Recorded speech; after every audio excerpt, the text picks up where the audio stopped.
बस तेरा साथ हो की पूरी किस्त में सबसे खतरनाक चीज ना जाली वीडियो थी, ना शायान का गुस्सा, ना ही अनस और अंसा का तनाजा, बल्कि एक ऐसा इंसान था जो हर वक्त मुस्कुरा रहा था, मोहब्बत भरी बातें कर रहा था, सबकी नजरों में बेहतरीन बनने की कोशिश कर रहा था। लेकिन उसके चंद जुमले उसकी पूरी शख्सियत पर सवाल खड़े कर रहे थे। तो शायद आप भी दोबारा इस किस्त को एक नई जाविये से देखना चाहेंगे। ये किस्त देखने के बाद एक बात बहुत वाज़ेह महसूस होती है कि कहानी अब सिर्फ मोहब्बत की नहीं रही। अब हर मुकालमा, हर खामोशी और हर रद्द अमल के पीछे कोई ना कोई मकसद छुपा हुआ महसूस होता है। यही वजह है कि जितनी देर किस्त आगे बढ़ती है उतना ही ज्यादा इंसान फहाम के किरदार पर गौर करने लगता है। सबसे पहले फोन कॉल को ही देख लेते हैं। शहरीन तकरीबन 30 घंटे से जाग रही थी। वो शदीद थकी हुई थी और आराम कर रही थी।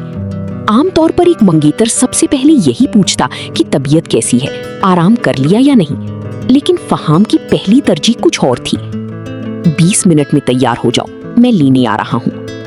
यहाँ पहली बार एहसास होता है कि शायद फहाम को अपनी ख्वाहिश ज्यादा अहम लगती है। जब शहरीन ने पूछा कि कहाँ जाना है तो जवाब आया, बताना जरूरी नहीं है। ये एक छोटा सा जुमला जरूर है, लेकिन इस जुमले के अंदर एक अजीब सा एतमाद भी छुपा हुआ है, जैसे उसे यकीन हो कि शहरीन सवाल नहीं करेगी बल्कि उसकी बात मान लेगी। इसीलिए ये मंजर सिर्फ एक रोमानवी सरप्राइज नहीं लगता, बल्कि एक ऐसी शख्स की झलक भी दिखाता है जो हर सूरत हाल का कंट्रोल अपने हाथ में रखना पसंद करता है। यहाँ एक और चीज भी नजर आती है। शहरीन फौरन खामोश नहीं हो जाती, वो दोबारा पूछती है ताकि कम से कम इतना तो मालूम हो कि किस हिसाब से तैयार होना है। यही छोटी सी बात हमें शहरीन के किरदार के बारे में बहुत कुछ बता देती है। वो जज्बाती जरूर है, लेकिन अंधा एतमाद नहीं करती। वो सवाल भी करती है और जवाब भी चाहती है। अब घर वाला मंजर देखते हैं। पहली नजर में सब कुछ बहुत मामूल के मुताबिक लगता है। फहाम इंतहाई मुहज्जब अंदाज में सलाम करता है, मुरसलीन से एहतराम से बात करता है, डिनर का मकसद बताता है, दोस्तों का जिक्र करता है और वापसी का वक्त भी खुद बता देता है। अगर सिर्फ यही मंजर देखा जाए तो शायद हर कोई यही कहे कि इससे बेहतर लड़का नहीं हो सकता। लेकिन असल सवाल ये है कि क्या इंसान की असल शख्सियत सिर्फ उस वक्त सामने आती है जब वो बड़ों के सामने बैठा हो, या फिर उस वक्त जब वो अकेला हो? यही सवाल आगे जाकर बहुत अहम होने वाला है। मुरसलीन के किरदार पर भी जरा गौर कीजिए।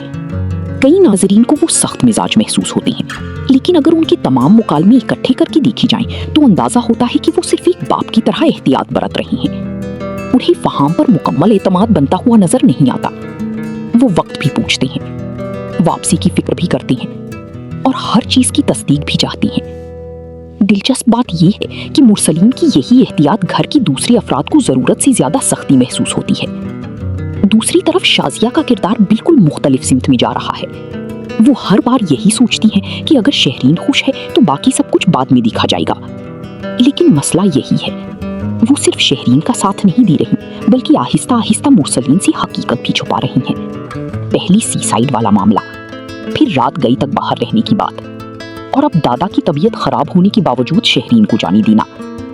ये सब अलग अलग वाकयात नहीं हैं, ये एक ही सिलसिले की मुख्तलिफ कड़ियां हैं। शायद शाजिया को उस वक्त एहसास ना हो, लेकिन अगर एक दिन मुरसलीन के सामने ये तमाम हकीकतें एक साथ आ गई तो सबसे मुश्किल सूरत हाल खुद शहरीन के लिए पैदा होगी।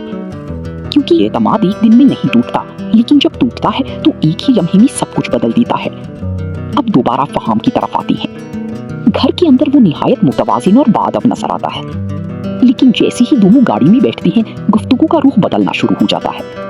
ये तब्दीली बहुत मामूली भी नहीं है।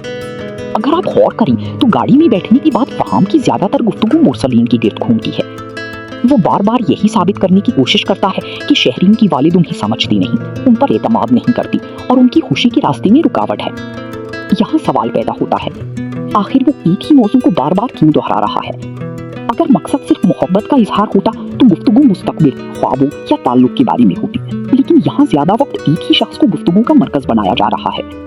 यही वो मकाम है जहाँ महसूस होता है कि फहाम सिर्फ शहरीन से बात नहीं कर रहा, बल्कि आहिस्ता आहिस्ता उसकी सोच पर भी असर डालने की कोशिश कर रहा है। अब वो मुकालमा आता है जिसने शायद पूरी किस्त का रुख बदल दिया। शहरीन ने बहुत एतमाद से कहा कि वो इतनी आसानी से कायल होने वाली नहीं। उसके जवाब में फहाम ने मुस्कुराते हुए कहा, مجھے مشکل کام بہت اچھے لگتے ہیں۔ پہلی نظر میں یہ ایک رومانوی جملہ محسوس ہوتا ہے، لیکن اگر اسی مکالمے کو پورے ایپیسوڈ کے تناظر میں دیکھا جائے تو اس کے معنی بالکل مختلف ہو جاتے ہیں، کیونکہ یہ جملہ اس وقت کہا گیا جب شہرین نے واضح طور پر اپنی حد کھینچ دی تھی۔ اس نے فہام کو یہ احساس دلا دیا تھا کہ ہر بات اس کی مرضی کے مطابق نہیں ہوگی۔ یہیں سے سوال پیدا ہوتا ہے، کیا فہام واقعی شہرین سے محبت کرتا ہے یا پھر اسے صرف وہ چیزیں پسند ہیں جو آسانی سے اس کے قابو میں نہ آئیں؟ اگر آپ نے پوری قسط غور سے دیکھی ہو تو ایک اور بات بھی بار بار نظر آتی ہے۔ فہام ہر چند لمحوں بعد شہرین کے مزید قریب آنے کی کوشش کرتا ہے، کبھی ہاتھ پکڑنے کے بہانے، کبھی بات کرتے ہوئے بلا ضرورت چھونے کی کوشش، کبھی ایسا ماحول بنانا جہاں دونوں مکمل طور پر اکیلے ہوں۔ یہ تمام مناظر الگ الگ دیکھے جائیں تو شاید معمولی محسوس ہوں، لیکن جب انہیں ایک ساتھ رکھا جائے تو محسوس ہوتا ہے کہ فہام بار بار یہ جانچنے کی کوشش کر رہا ہے کہ شہرین کی حدود کہاں تک ہیں۔ اور یہاں شہرین کا کردار پہلی سے بھی زیادہ مضبوط ہو کر سامنے آتا ہے۔ وہ نہ بدتمیزی کرتی ہے، نہ ڈرامائی انداز اختیار کرتی ہے، لیکن اس کے چہرے کے تاثرات سب کچھ بیان کر دیتے ہیں۔ وہ خوش نہیں، وہ مطمئن نہیں، وہ بار بار کسی نہ کسی لمحے غیر آرام دہ محسوس کرتی ہے۔ یہی وہ فرق ہے جو شہرین کو عام ڈرامائی کرداروں سے الگ بناتا ہے۔ وہ جدید ضرور ہے، لیکن جدید ہونے کا مطلب اس کے نزدیک بے احتیاط ہونا نہیں۔ وہ محبت کرتی ہے، لیکن اپنی عزت نفس اور اپنی حدود کی قیمت پر نہیں۔ شاید اسی لیے اس کا اندرونی احساس مسلسل اسے خبردار کر رہا ہے کہ سامنے والا شخص وہ نہیں جسے وہ سمجھ رہی ہے۔ اب ذرا گاڑی والے مکالموں پر دوبارہ نظر ڈالیں۔ فہام ایک ہی بات مختلف انداز میں بار بار دہراتا ہے، اور پھر آ جاتا ہے وہ معمہ جس نے پوری کہانی کو ایک نئی سمت دے دی۔ جعلی وائرل ویڈیو۔ ابھی تک ہر انگلی شایان کی طرف اٹھ رہی ہے، لیکن شایان مسلسل انکار کر رہا ہے۔ یہیں سے کہانی دلچسپ ہو جاتی ہے۔ اگر واقعی شایان قصوروار ہوتا تو کیا وہ اتنے اعتماد سے مسلسل اپنی بے گناہی پر قائم رہتا، یا پھر اصل کھیل کسی اور نے کھیلا ہے؟ یہاں ایک اور سوال بھی سامنے آتا ہے، اس جعلی ویڈیو سے سب سے زیادہ فائدہ آخر کس کو ہوا؟ یہ سوال ابھی تک جواب مانگ رہا ہے۔ فی الحال ڈرامے نے کسی کو مجرم ثابت نہیں کیا، اس لیے کسی ایک کردار پر الزام لگانا درست نہیں ہوگا، لیکن اتنا ضرور محسوس ہوتا ہے کہ مصنف نے اصل راز ابھی جان بوجھ کر چھپا رکھا ہے۔ یہاں انس اور انسا کی کہانی بھی نظر انداز نہیں کی جا سکتی۔ ان دونوں کا رشتہ اب پہلے سے زیادہ مضبوط دکھائی دے رہا ہے، لیکن ایک سوال اب بھی اپنی جگہ موجود ہے۔ جس جعلی ویڈیو نے اتنی زندگیاں بدل دیں، اس کی اصل ذمہ دار تک پہنچنے کے لیے ابھی تک قانونی کارروائی کیوں نہیں ہوئی؟ اگر آنے والی اقساط میں انسا خود ہمت کر کے اس معاملے کو قانونی راستے پر لے جاتی ہے تو نہ صرف اس کا کردار مضبوط ہوگا، بلکہ شاید پہلی بار اصل مجرم تک پہنچنے کی امید بھی پیدا ہو جائے۔ اس پوری کہانی میں سب سے اہم تبدیلی شاید ابھی آنی باقی ہے، کیونکہ اب تک ہم نے صرف فہام کے الفاظ دیکھے ہیں۔ اب وقت آ رہا ہے کہ اس کے فیصلے بھی دیکھے جائیں، اور بہت ممکن ہے کہ انسان کی اصل شخصیت اس وقت سامنے آئے جب اس کی خواہش کے خلاف پہلی بار کوئی بڑا فیصلہ ہو۔ شاید وہ لمحہ اب زیادہ دور نہیں۔ اگر یہ ثابت ہو گیا کہ اصل مجرم شایان نہیں تھا جس پر سب نے شک کیا، بلکہ فہام تھا، تو کیا شہرین اس سے رشتہ توڑ دے گی، یا ہوٹل میں فہام کو ملنے والی لڑکی رشتہ ٹوٹنے کا سبب بنے گی؟ سوال یہ بھی ہے کہ فہام واقعی محبت کر رہا ہے یا پھر وہ صرف جیتنے کا عادی انسان ہے۔ شہرین اس کے لیے صرف منگیتر نہیں بلکہ ایک چیلنج بھی ہو سکتی ہے، اور اگر ایسا ہے تو شہرین کے لیے آنے والا وقت آسان نہیں ہوگا، کیونکہ سامنے والا شخص محبت کے نام پر جذبات سے کھیلنا بھی جانتا ہو سکتا ہے۔